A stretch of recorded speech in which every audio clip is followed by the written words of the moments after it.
Hi, I'm Brian Contos. I'm the Chief Security Officer with Phosphorus Cybersecurity, and this presentation is Cameras, Cacks, and Clocks, XIoT Security Sucks, a story of 2 million interrogated devices. So let's go ahead and just jump right in.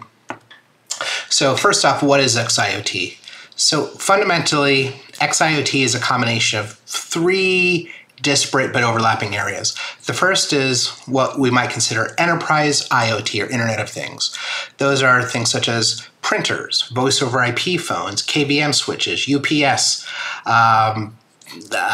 any kind of sort of enterprise dumb, if you will, device that's operating on the network.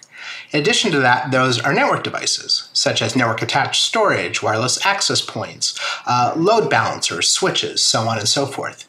And then finally, it's the OT or industrial control system side, SCADA devices. These are things like PLCs or programmable logic controllers that typically operate in batch and discrete manufacturing, oil and gas production, power and energy, and many other sort of utility or critical infrastructure type organizations. Collectively, we call those XIoT, or Extended Internet of Things.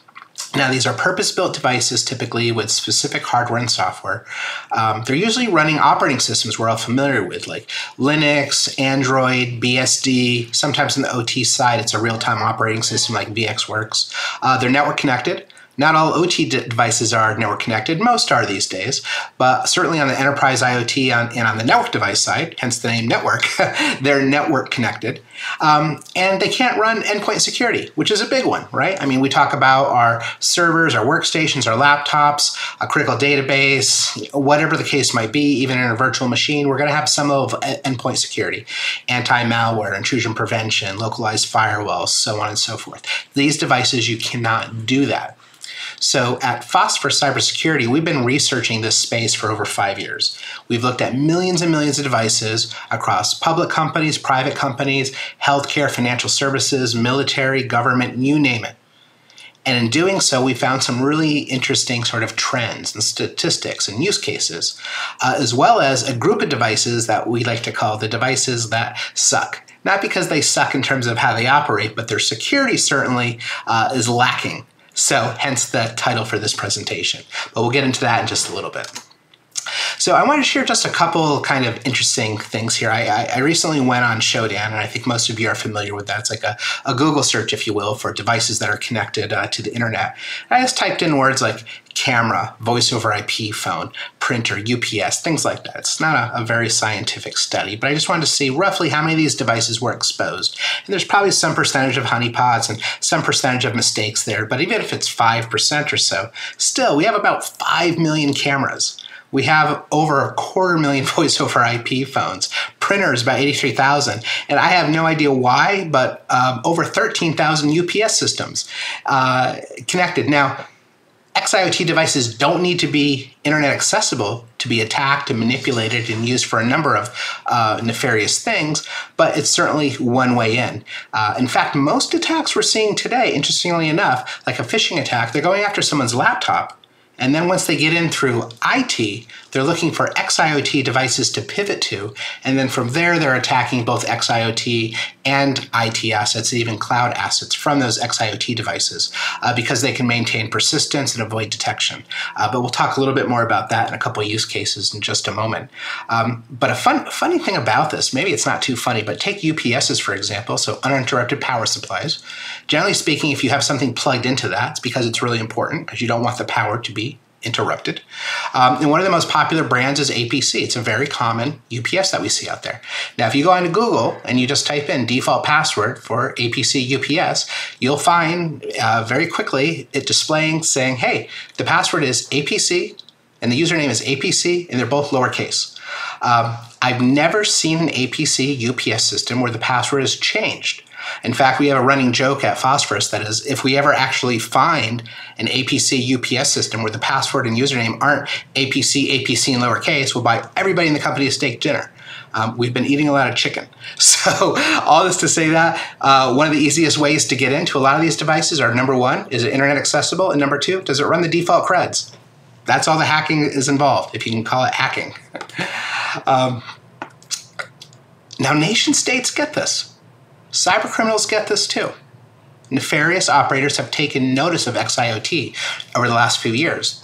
And a great example of this is Russia. So Russia, the Russian FSB actually hired some contractors to build an XIoT tool that would actually go out and discover XIoT devices, compromise those devices, and allow them to be controlled for multiple nefarious things, for spying, for distribution of malware, for ransomware attacks, to add to botnets, and again, to my point earlier, to actually use to attack IT assets. In a lot of these cases, it's used to attack IT assets to then exfiltrate sensitive data. So the Russian FSB had this XIoT hacking tool built. It's called Frontin. Now, Frontin is a military-grade, nation-state built XIoT hacking tool.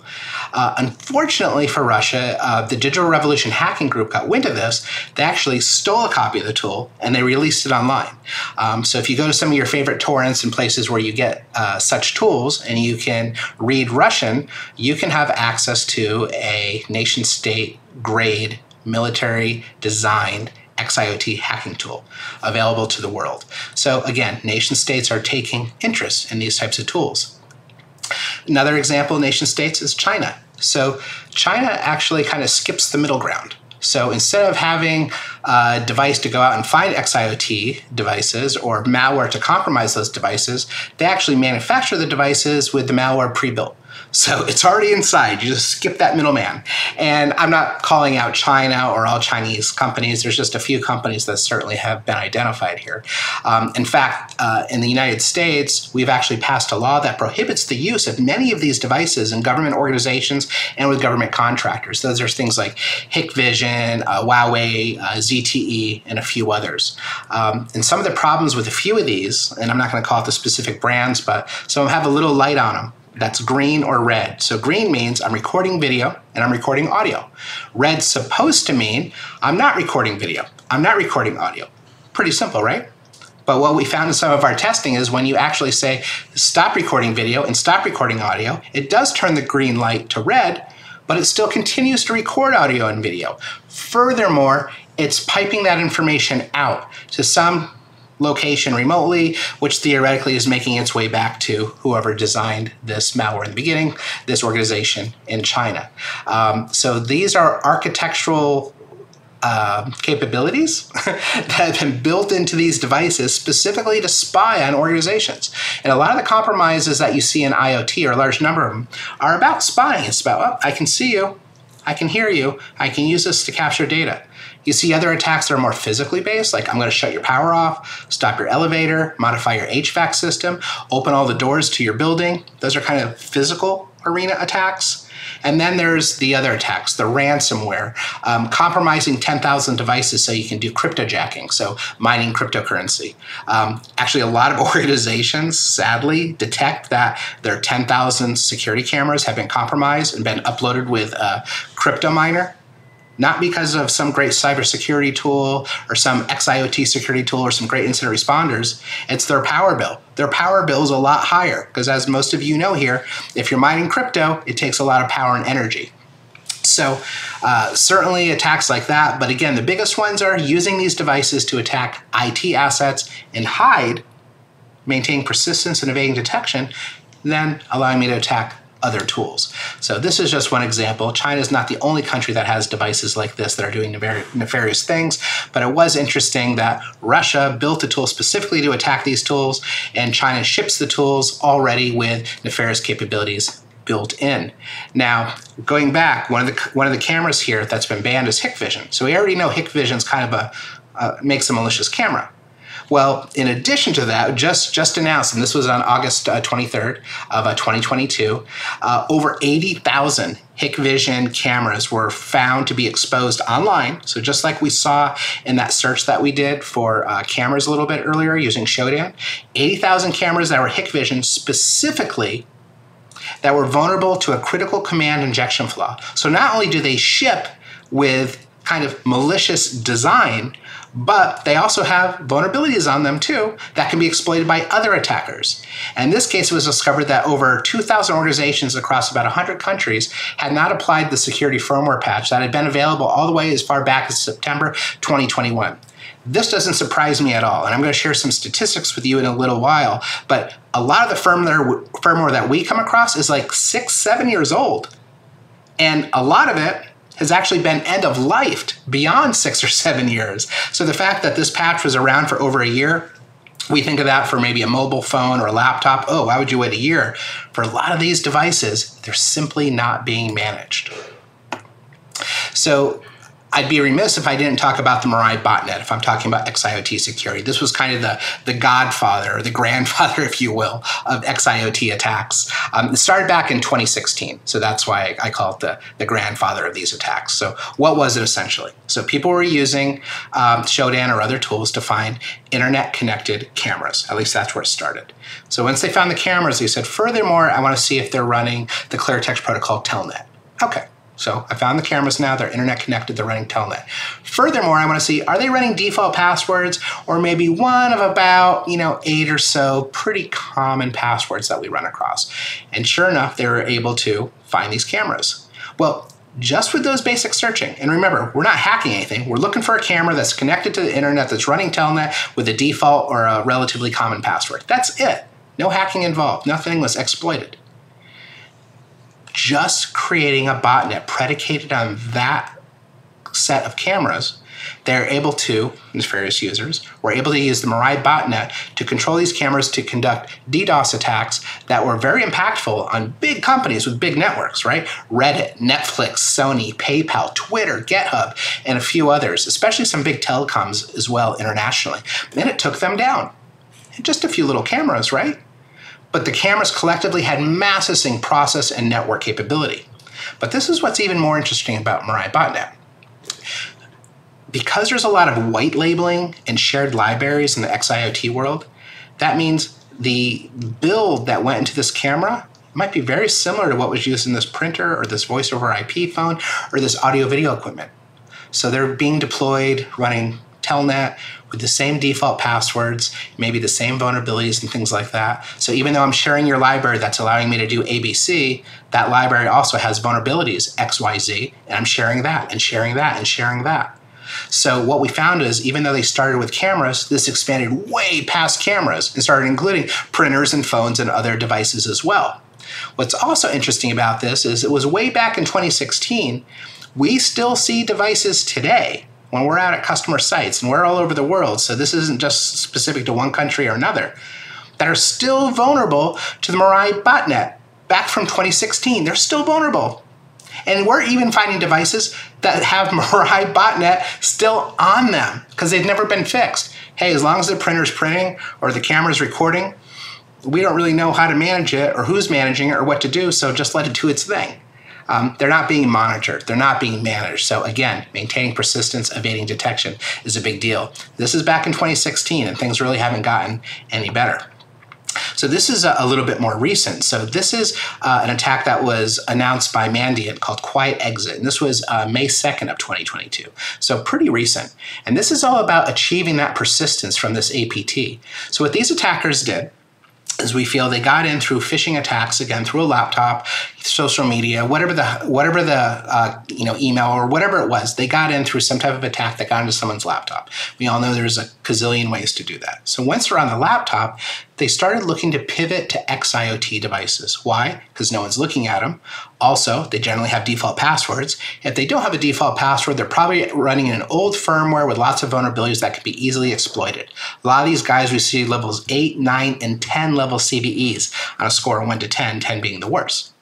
So in this particular case, once they got into the environment, they started looking for these XIoT devices, and they found some. And they were looking for some network devices, wireless access points, load balancers, NAS, switches. A lot of these systems run BSD. And they're also looking for traditional IoT devices, voice over IP, phone, security cameras, printers. Most of those run Linux. Some of those run Android. But very popular operating systems. So they reconfigured their solution, and their solution, the attacker solution, was Dropbear SSH. Nothing too crazy about Dropbear, but they installed it on these particular devices, which allowed them to have a reverse SSH tunnel, so client-server communication, and control these devices remotely. So typical command and control C2 tunnel back and forth over SSH, but they were communicating with these XIoT devices, which made it a little bit more novel, right? Once they got onto these devices, they used those devices not to hack really, but to make API calls to the local Exchange server and the Microsoft 365 in the cloud. So both on-prem and in cloud, API calls were made to extract sensitive information. And what was the sensitive information? Email between corporate executives, corporate development folks, think M&A, think BD people, and even security staff. So they got into IT, pivoted to XIoT, used that to attack both cloud and on-prem IT, exfiltrate the data, and the worst part of this, in most cases, these guys maintained persistence and evaded detection for over 1.5 years. Again, because no one's looking at these devices. No one's paying attention. The bad guys know it, the nation states know it, the cyber criminals know it, so they're really taking advantage of these. And I can almost guarantee, as we all know, there's probably plenty of organizations out there that have been compromised with this, where data is still being exfiltrated as we watch this video. So another one I wanted to share with you was a Russian XIoT botnet, and this was a takedown. So this was a success case. The US, the UK, Germany, Netherlands, and actually a couple other countries working together took down a botnet. And as we all know, botnets are kind of like DNS, right? Or a Christmas tree. It's very scalable. So you take out a piece here, maybe it pops up someplace else. But if you get to the top of it and you take that down, maybe you've taken it down now for a few weeks or a few months. You're not going to take it down forever. People can rebuild someplace else, but it does hurt. It does cost time, money, and resources for the bad guys. So it is a success case. But the reason I wanted to call this specific one, it was called RSOX. It was pretty interesting. Primarily it targeted, in the XIoT realm, the OT devices, those PLC SCADA devices that we talked about. There was some network gear and there was some IoT gear, just to be fair, truth in advertising, but the majority of it were industrial control systems, programmable logic controllers, these types of things that are digital equipment that operates physics, flow, pressure, voltage, mixtures, robotics arms, things of this nature. And again, these are usually real-time operating systems, VxWorks and things of that nature, and there's some other more esoteric ones that are out there. And what they were doing was, it was so successful, they were saying, hey, we're going to rent this out. We're going to rent this out to people for about $30 a day. I actually think if you paid, $100 a day, they give you access to the broader network, and they also provided technical support, which was, they operate these things like a real business, right? Obviously, they're money makers. But I thought, again, what was interesting about this, the reason why I wanted to share it was primarily based on those OT devices. So they're not safe from this either. And again, it wasn't attacking the OT device to break manufacturing of a vehicle or screw up batch manufacturing of some chemical or some pharmaceutical or blow something up on an oil pipeline. It was simply adding this device to a network of botnets to use it to attack other organizations. Now, could they have been used for what I would consider much more nefarious things, like blowing up a pipeline or screwing up a medical batch that's being produced? Absolutely. They had control of these devices. But in the cases we saw, they were not being used for that.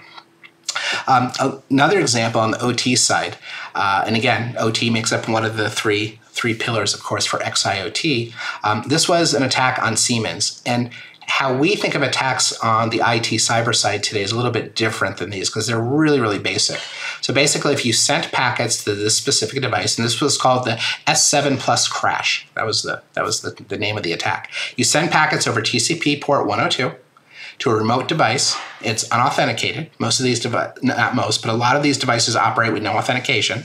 So you use any kind of tool you want, Netcat, whatever it might be, to send packets, port 102, to that device. It causes a DOS attack. Now, some of these devices have what are called set points. Like my temperature can go up to 75 degrees and down to 65 degrees. And it has to stay between those two. If it drops too low or goes too high, it means it passes that set point. An alarm goes off, tells my SCADA system, hey, something's happened, take a look. Well, if you increase the temperature of something and you're DOSing it, it doesn't have any time to respond. It can't send out the packets because it's basically stuck. So maybe now the temperature is at 100 degrees instead of 75, but it can't do anything about it because it's stuck. It can't communicate that an issue has happened. The reason I want to bring this attack up, yes, it's extremely simple, right? And it can have a big impact as well in the organization. But Siemens came out and said, hey, here are some suggestions to fix this. And I like to show this because in the XIoT world, XIoT security today is kind of like IT security was like back in like 1995. We didn't really know where all our devices are. We had kind of poor discovery. We had poor patch management and software update management. Just wasn't as broad as we would have liked or as well adopted. When it came to credentials and password, rotation, complexity, things like that, it was all pretty early stage. But this is what Siemens came out and said. Look, for this attack, this is what you should do. Number one, update your firmware. You should be running more recent firmware. Number two, enable access control. Consider using a username and password. Number three, set a password. So don't just enable it, but actually set one. And I would say set a good one. And make sure it's rotated and all the things we all know. Also, disable unneeded protocols. A lot of these devices speak a lot of extra protocols they don't need. Certainly on some of these devices, they probably speak TCP/IP, maybe serial over Ethernet, some more proprietary stuff like Modbus or DNP3. They've got wired, they've got wireless, Bluetooth low energy. So some of them are actually very much what I would call hyper-connected. But I just thought it was very interesting. Hey, patch your firmware, set a username and password, and get rid of services that you don't need. Again, IT security, kind of 1995. So in our research, again, we've been doing this for a little over 5 years. What we found on average is there's about 3 to 5 XIoT devices per employee in the organization.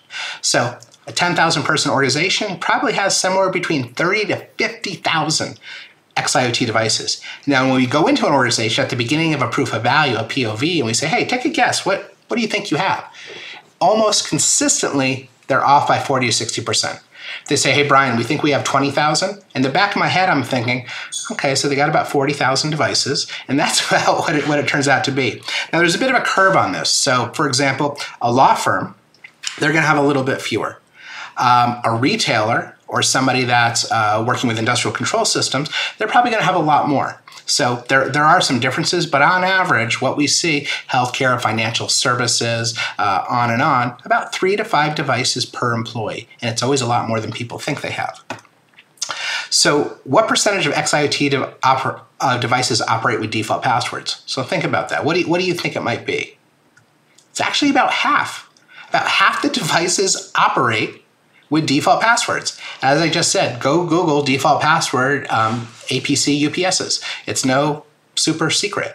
And it's like that for a ton of these devices. So you don't need to hack anything. You just need to log in. So whether it's internet accessible or you're already within the internal network, it's default password. Now forget rotation frequency every 30, 60, 90 days. Forget complexity. Even when the passwords are changed, and sometimes they're changed at the point of deployment for some newer devices, it's usually changed to something pretty weak and usually not very long. You know, when we say uppercase, lowercase, number, special characters, at least 20 characters, passphrase, not password, all these things that we talk about in good practices, they're not happening here.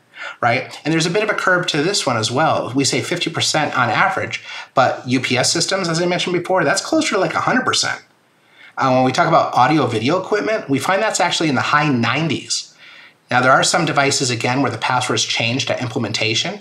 We don't see that as much actually on the enterprise side as the consumer side. We focus mostly on the enterprise side, but in those cases when they're changed, sometimes they're just changed to what the product is, security camera or the name of the company. They're pretty basic things. It's certainly things that could be added to a brute force attack pretty easily, but default passwords half the time. So think about this one. What percentage of XIoT devices operate with end-of-life firmware? Again, these are devices where the firmware's been dead. It's like running Windows NT 3.5.1 or Windows NT 4.0, which actually I bring those up because we do see those on the critical infrastructure side because they depreciate the servers that operate the turbine at the same rate they depreciate the turbine, which is over decades, not over like 5 years. So the answer to this is 26%. 26% of the firmware is actually end of life. And the remaining 74%, the average age is about 6 years. Could you imagine your smartphone? I'm sure all of you watching this have some kind of smart device. If you didn't upgrade the underlying operating system for 6 years, or even the apps that are running on top of it, honestly, it probably wouldn't even work. You probably couldn't even connect to the environment you wanted to connect to. Everything would just be broken. But these devices on average is 6 years old, which means it comes with a lot of vulnerabilities.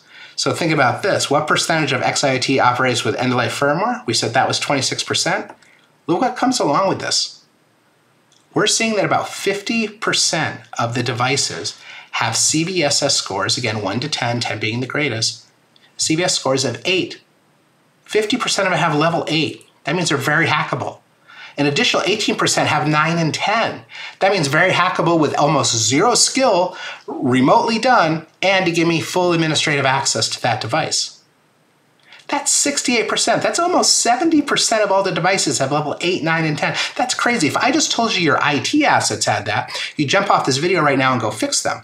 And again, I've got, in a company of 10,000 people, I've got 30 to 50,000 of these things. Half of them with default passwords, old end-of-life firmware, and 78% or 68% of them have level 8, 9, and 10 CVSS scores. What? That's insane. It's not even fair. Right? This is really making things easy for the bad guys. So let's talk about the biggest offenders. Now, I don't have them all listed here. I'm not calling out a specific brand or model number of anything like that. That wouldn't be fair at all. But I did want to share some of the devices that we find time and time again that are just, they're super vulnerable and they're being exploited at a very, very high rate. So the first one, KVM switches suck. Now, I love KVM switches. It stands for keyboard, video, and mouse, as most of you know. And the idea is I've got one of these switches with one keyboard, one monitor, and one mouse connected to, 5, 10, 50 different devices, whatever the number might be. And you find them in a lot of racks and data centers and things like that. And they allow us to be extensible. The problem is, and these run Linux, like most of these devices do. Linux is by far the most popular operating system we see out there for these XIoT devices. They run Ubuntu. They run Ubuntu version 10. Quite often. We're on version 21 now, right? So it's about, it's a little dated. It's about a decade old, and they're shipping with tons of vulnerabilities because it's a decade-old version of Ubuntu, right? And you can go find out all the vulnerabilities that are on Ubuntu version 10 that come by default on these devices. Now, the problem is this is a device that manages devices. So if you can get access to the KVM switch, you can cause a lot of problems on the devices managing network changes, power down the device, make other configuration adjustments, etc. Next one, lights out management controls suck. This is kind of like KVM on steroids, but for a point device. Now, that little arrow there is pointing to what looks like an Ethernet port, but it's actually a lights out management port. What this allows you to do is access that device. By the way, that's a Linux. It's running Linux, right? It's nothing crazy. And you might have heard terms like iDRAC, IPMI, ILO. It depends if it's HP, Dell, or Supermicro. Those are the big ones that you see in this. But it allows me to get access to the device. What's interesting about this is I can actually open up a shell. I can spawn a virtual terminal. I can actually even upload software or malware. These are very simple areas to attack. They get plugged in. Nobody updates them. A lot of times there's no password. They're vulnerable. And it's just giving me full access to actually do malicious things. And people don't think about it. When I say how many devices do you think you have, nobody's thinking about KVM switches or lights out management. And this is why. Server cabinets and racks. Here's another thing. A lot of these are smart cabinets and racks. They've got tamper detection and temperature controls and cable management, power, a whole bunch of other capabilities. Again, these devices have all the same problems with the other devices we talked about. Old firmware, default passwords, extraneous protocols. The problems with this particular group of devices is, generally speaking, if you want to update the firmware on a rack, you have to do a power cycle, which means everything that's connected to the power supply there has to then be cycled. So when people are scheduling downtime to update servers and databases, web servers, critical assets like that, not really, taking into consideration the racks that kind of manage these devices and that they operate in. So they never get updated, which means they're highly vulnerable. You get access to a rack now, and you can do nefarious things to all the devices within that rack. Physical access controllers suck. This is a big one. We actually did a POV with a very large financial services company where we were able to, with no hacking, we were able to access and say, we can open and close 6,400 doors at our discretion, including things like the front door, right? And the back door. Doors that are probably pretty important for them. But 6,400, forget all the cybersecurity you have in place. If I can just access this system and make some changes.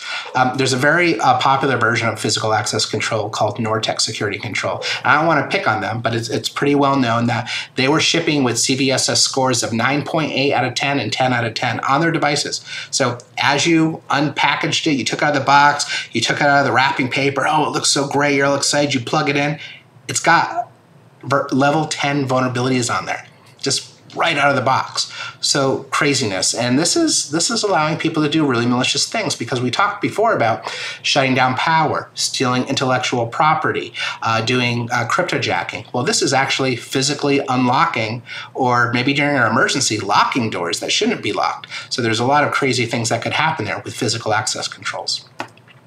Another one are printers. Everyone's got them. They're super promiscuous. So printers really suck. And why do they suck so bad? When I say promiscuous, what I mean is they want to be connected too. So they're running wired and wireless and Bluetooth and other communication protocols. And you can connect to me via HTTP or HTTPS or SSH or Telnet or FTP or whatever it is. They've got all these ways because they want to make it easy. And that makes sense, because at the end of the day, I want to use my printer to print. The issue that we found with these guys is a lot of them are running they're mostly running Linux operating systems, but they've got like 60 to 80 gig hard drives. So not huge, not small at today's measure, but it's a pretty big hard drive. When they're being compromised because of all the problems we talked about before: default passwords, vulnerabilities, old firmware. But they're a great place to hide. And because of that big fat hard drive on there, they're extracting sensitive data. We actually saw one customer where they were pivoting from hundreds and hundreds of printers that had been compromised, attacking IT assets, downloading the data, compressing it, and exfiltrating it over ICMP, because no one was watching that. Some of these cases longer than a year, right? We work with hotel chains that have 20, 30, 40,000 printers. So it's not uncommon to just have an astronomical number of printers out there. And if they're all, or possibly a great majority of them, can be compromised and used to attack you, that's a huge attack surface, right? That no one's looking at, no one's managing, no one's monitoring. Black Hat, back in 2019, they announced the discovery of critical level vulnerabilities on over 10,000 different types of printer brands. Again, it's not surprising at all, but it's actually one of the most targeted, not the most, but one of the most targeted XIoT assets out there. Voice over IP phones, video conferencing systems, I kind of put those in the same group. Those are usually Android OSs. But what's interesting about these guys is we saw some commonality between some video conferencing systems and some voice over IP phones because of that whole white labeling and shared libraries we talked about before. So one of these phones, it's a very major vendor. If I said the brand, you'd go, oh my God. They shipped with their phone running SSH, undocumented. It was never written that they even had it, with default username and password. The problem with that was they didn't even have a security development lifecycle mature enough to say, hey, let's figure out what ports are running on this thing before we ship it out. And oh, lo and behold, it's running SSH. What kind of password's set on that thing? So that's pretty grievous. And I don't want to comment and say they're doing a bad job, but when it comes to security, it's not their primary goal. They want to get to market, they want blinky lights, they want it to do cool things for the end user, and I get that. But if it's in an enterprise and opens up these vulnerabilities in the back end, of course that's a huge risk, right? That's something that we need to concern ourselves with. I bring up the video conferencing cameras as well, again, because of the white labeling, the shared libraries. That exact same build was existing on these video conferencing systems, which again, we talked about spying before with the cameras. These devices can be used for that as well. And we've actually seen instances in production customers where those devices, in fact, were being used for that purpose. So again, these devices aren't really being built with security development lifecycle in mind. So I've covered a lot of devices here, but I haven't covered the number one. So think about, what do you think is the number one biggest offender? It's security cameras. Security cameras suck the most. Security cameras are great doing their security camera thing, but we talked about some of the ones out of China that have actually been banned. They're bad. they often run operating systems like BusyBox and other forms of Linux out there. Sometimes, again, they ship with the malware. There's exploits to take advantage of them, like we saw with the Hikvision camera and all those internet accessible devices where you could run remote commands on these devices. But the biggest problem with security cameras is actually this. You have to understand that, are they a dumb device? Yeah, they're a dumb device, but they have the same storage and processing capability and memory and input-output capabilities as a laptop. Some of them actually even more. Some of these are really quite heavy duty. Consider them like workstation level security cameras. They're very powerful, so don't think of them like as a weak device. They're actually a very powerful device. They just happen to be an insecure, very powerful device, running an operating system that allows you to do all the same things you could do on a laptop. So just think of it that way. The other thing with security cameras is most people don't have in the enterprise a handful. They have thousands. In some cases, we've seen tens and tens of thousands. We're working with a major casino that actually has over 50,000 security cameras, right? So the worst part of it is this.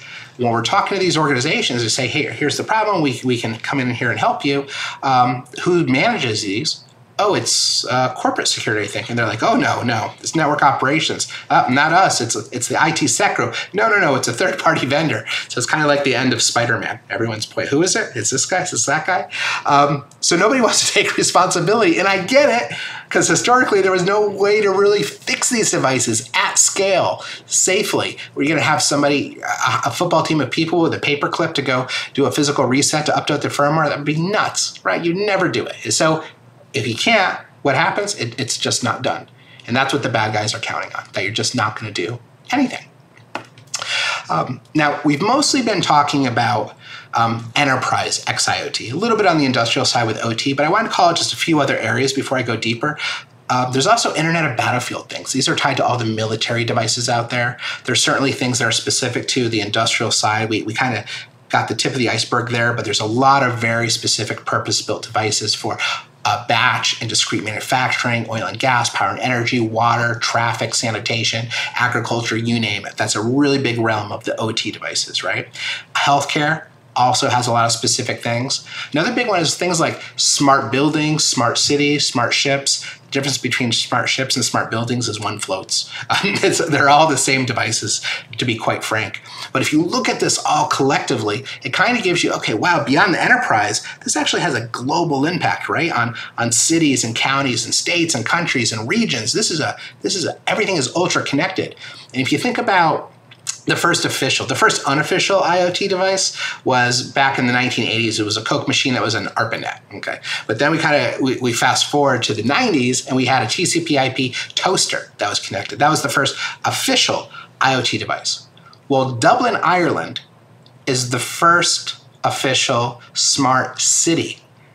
So within 25 years, plus or minus, we went from a toaster to an entire city. So everything I've talked about here and everything I'm showing on this slide, this is only going to expand exponentially. Everything, everywhere, always is going to be connected with these devices. And hopefully we can get them beyond 1995 security. So I've talked a little bit about, or a lot of it, about sort of the bad side of this, right? The use cases, the things that suck the most. But let's talk about getting rid of that suck. Let's talk about making it so it's not easy for the nation state hackers, the cyber criminals, malicious insiders, so on and so forth. So what can we do? Well, the first thing is discovering. As we talked about before, 3 to 5 XIoT devices per employee is a lot. And the fact that if you don't know where even half of those devices are, that's a big problem. Now, old school discovery solutions, I say old school because they're really based on IT and IT-centric adaptations. You look at like a vulnerability scanner for discovery. They're going to send malformed packets and kind of see what the device is going to come back as. That could be a Tenable, a Qualys, Rapid7. Great for IT, not really fantastic for XIoT. They can actually crash systems. You don't want to scan in an OT environment, for example. Sending malformed packets to a PLC device from the 1990s, you got about a 99% chance you're going to crash that thing in a world where availability is everything, right? So the traditional scanners don't really kind of work. Then you say, okay, well, what about packet sniffing? Well, sniffing's okay. You got a lot of span ports, a lot of taps. There's a big network out there, but also a lot of the communication is encrypted. So you're not really able to glean a lot of metadata. You might be able to say, I think it's a printer, maybe even if it's an HP printer, but I can't really get deep into it from sniffing to really give granular detail. So that's kind of lacking. And then there's traditional asset management solutions, again, geared for IT environments. A lot of them look at MAC addresses, so the OUI, the organizationally unique identifier. Oh, you're a JetDirect, you must be a printer. Well, could be. Could also be a phone, right? So those are great, again, for IT, not so great in this world. They have a lot of lacking. So there's a new kind of breed of solution. I'm going to share some of the vendors at the end of the presentation, but it's called Enterprise XIoT Security Platforms. And the way these usually work is they actually communicate with these devices. They interrogate them. Think of like C-3PO from Star Wars. He could speak like 1 million languages and even water evaporators and things like that. Very cool.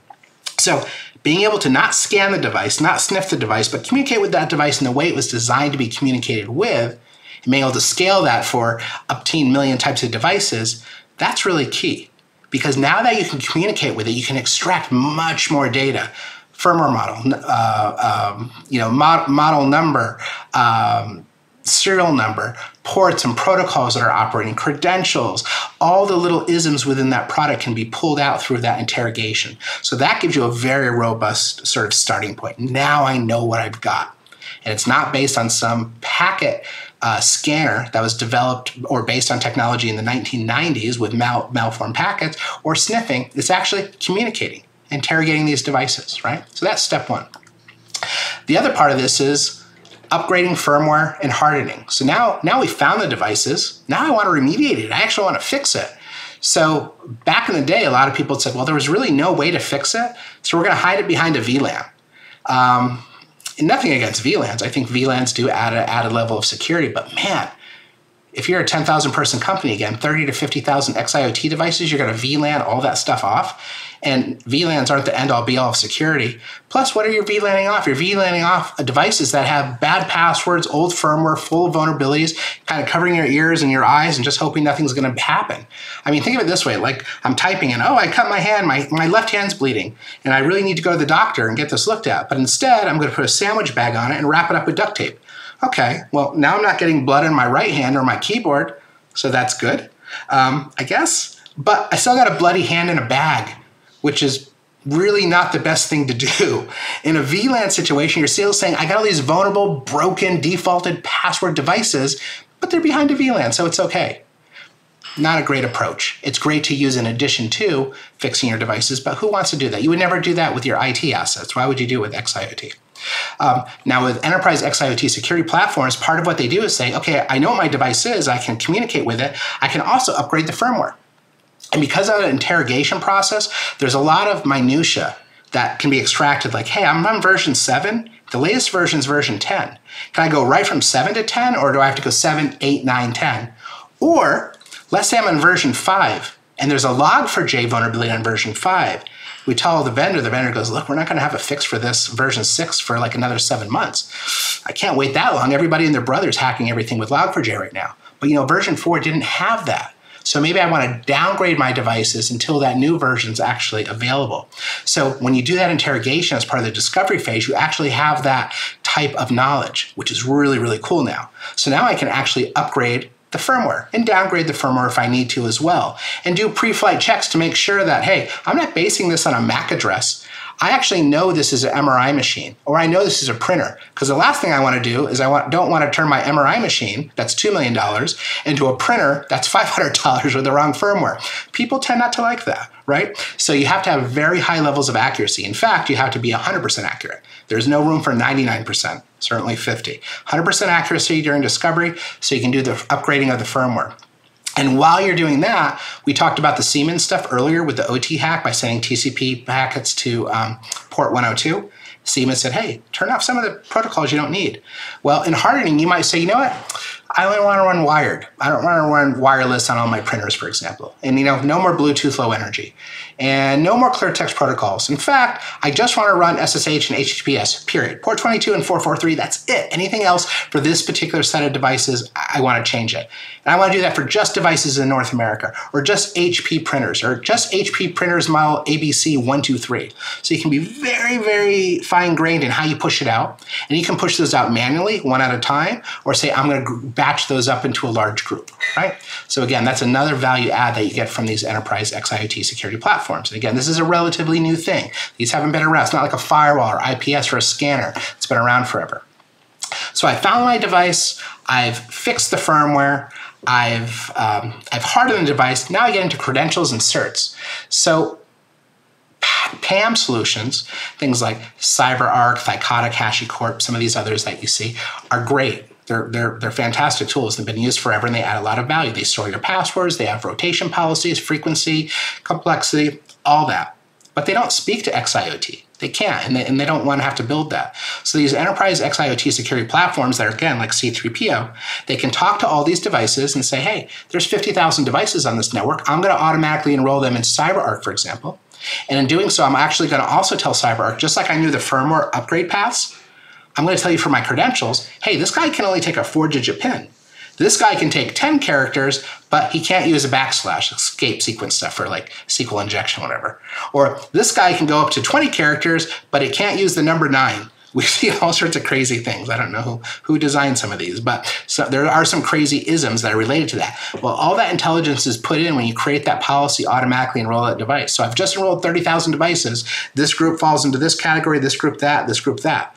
Then you can apply your whole 30, 60, 90-day rotation, complexity, length, all those variables that you would in the IT environment, but now you're doing it with your PAM solution, which talks to an enterprise XIoT security platform, which then talks to all these devices. Very clean, very simple, very scalable, and takes advantage of some of your existing controls.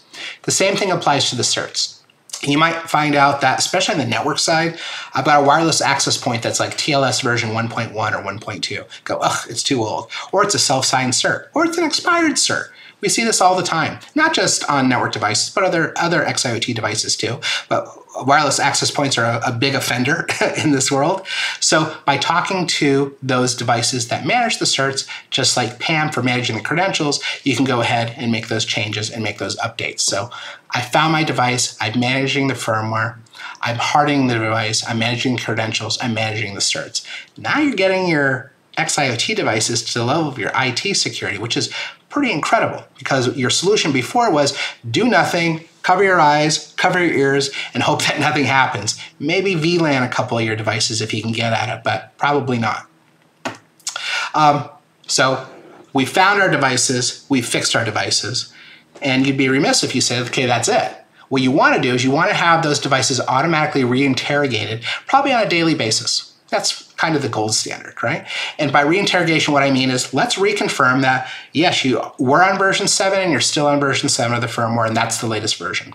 You did have a great password through CyberArk, and that password's still being managed. But what if someone walks up with a paperclip and does a hard reset? I was on 7, but now I'm on version 5. I did have a great password, but now I'm back to the default password ABC123. Well, now you can say across my 50,000 devices, these are the 5 devices that I have to take a look at right now because they've drifted. Either because somebody did a paperclip attack, paperclip hack, or they've reset the device with the little black button on the back of these XIoT devices, or maybe there was some kind of fault in the system that made it revert back to default. We all know there's reasons why these things can happen, some nefarious, some benign, but in any case, you know that something's changed. And these are the devices that now you can look at and you can manage them by exception. And this is important because it means now the enterprise IoT security platform provides scale. Because you can manage by exception, you can have a team manage tens of thousands or hundreds of thousands of more of devices because now you're going to be notified when one of those devices has a material change. In addition to being able to proactively push credential changes, new hardening gold standards, if you will, firmware updates, patches, so on and so forth. So I really like the value they add in terms of monitoring for that environmental drift. To me, that's how automation equals scalability right there, plain and simple. The last thing is reporting. These enterprise XIoT security platforms can actually report on what you've got. How great would it be to know that, yes, I've got 50,000 devices, and by the way, I've got 300 that have end-of-life firmware, I've got 3,000 that have default passwords still, I've got 4,000 that I've enrolled through my PAM, I've got these vulnerabilities, I've got 1,200 that have level 10 CVEs. These are the types of things I know. And now I can trend things over time. We were this bad last month, now we're only this bad. And hopefully next month, we're going to be that bad, right? And it's this continuous process of reporting on this and having APIs that tie into your existing reporting structures, being able to talk to Splunk, being able to talk to ServiceNow, Demisto, other tools like that is really important. And these enterprise XIoT security platforms provide that. So last slide here, I just want to touch on a few things. In general, organizations don't know what they have. So discovery is so important. So they don't know what to fix. So if you don't know what you have, forget remediation. But remediation is so key. What's the point of finding your devices if you're not going to fix them? Okay, I didn't know what I have, and now I do know what I have, and everything's broken. What do I do? Okay, what's the next step? But if you don't know what you have, you don't know what to fix, then you're not able to fix them. And even if you did know what you had to fix, are you going to be able to fix 20,000 cameras or 40,000 printers manually without some type of automated solution? And then once they stay fixed, you want to be able to monitor those devices, and people aren't able to monitor them because they don't have tools to inspect them. You can't monitor by sniffing traffic or doing a scan. You have to be able to interact with that device at scale across, again, hundreds of thousands of devices. And this isn't just putting your ex-IoT devices at risk, your printers, your cameras, your OT devices, your network gear, but the IT and the cloud-based assets as well, like we talked about in Quiet Exit, right? It's putting that infrastructure and all the sensitive data that lives in that infrastructure at risk. And this results in everything from data theft and ransomware, so on and so forth, spying, physical attacks, etc. Right? So the results of attacks on XIT are very wide and can be extremely painful for organizations. It doesn't have to be that way. This new generation of solutions, these XIoT security platforms, again, Phosphorus, we offer one as well, but there's other vendors out there that do things. We all do things a little bit differently. Some of these companies, Armis, Nozomi, they're really focused on just discovery. Other companies like Phosphorus, we look at discovery, we integrate with them as partners as well, and we also primarily focus on remediation. And some of these others do something in between. But there are solutions now. So I implore you, take a look at your ex-IoT environment. Try to determine what it is you've got and what the problems might be.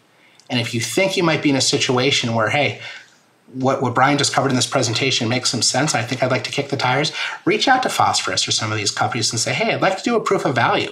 I'd like to find out what I've got and what problems I've got in my environment and what I can do to fix it. Because I'm telling you right now, the XIoT problem is growing exponentially. It's a much larger footprint than traditional endpoint devices or cloud combined by several orders of magnitude. And again, they're all traditional servers, Linux, Android, BSD. They're just unmanaged and insecure and access points to attack the rest of your environment. And the bad guys are hoping you're not paying attention because this is a window of opportunity for them. They know it's there, but do you know it's there? And are you going to take steps to remediate it?